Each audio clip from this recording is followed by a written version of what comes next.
तो सबसे पहले मेरी तरफ से आप सभी को हैप्पी होली।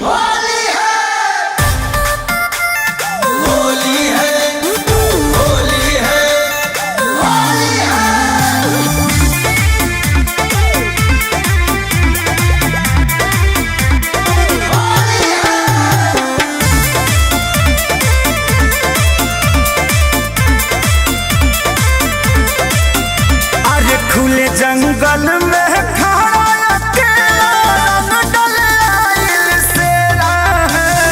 खुले जंगल में खड़ा अकेला रंग डलाइल सेरा है। मुझे पता है कि आपके थोड़ा सा चिढ़ा है तो क्या हुआ, मैं एडजस्ट कर लूंगी। तेरा टेढ़ा है पर मेरा है, तेरा टेढ़ा है पर मेरा है।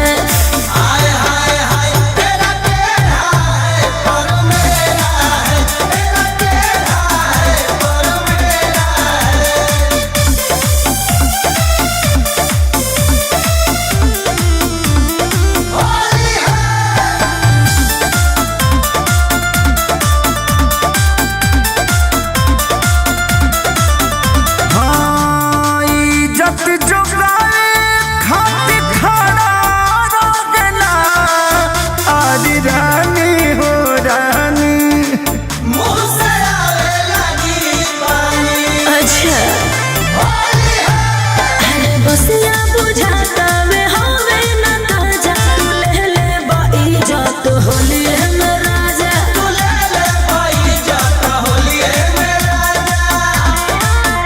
अरे ये बड़ू गावे लगो तो साधारण चलो बगले में हमार डेरा है। सुनो, कौन सी? हाथ कहाँ है आपके? अरे हाथ से तो फोन पकड़ा हूँ। हाँ हाँ पता है, हाथ पे फोन पकड़े हो।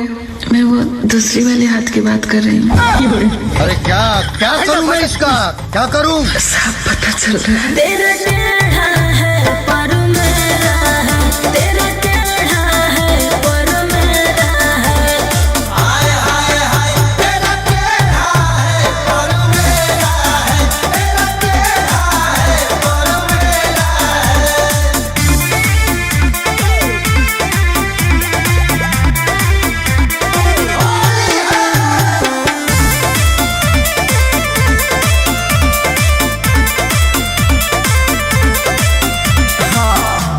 बाड़ू अकेला खेला पानी। ठीक है। तहरा फेरा में बानी।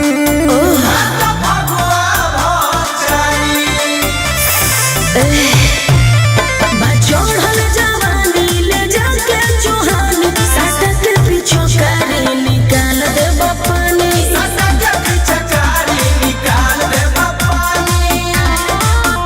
अरे कृष्णा खेसारी खिया देंगे प्यारी, फलों में वो तम केरा है। सुनो, एक केला खिला दो ना। ले ले। मुझे पता है। तेरा टेढ़ा है पर मेरा है, तेरा टेढ़ा है पर मेरा है।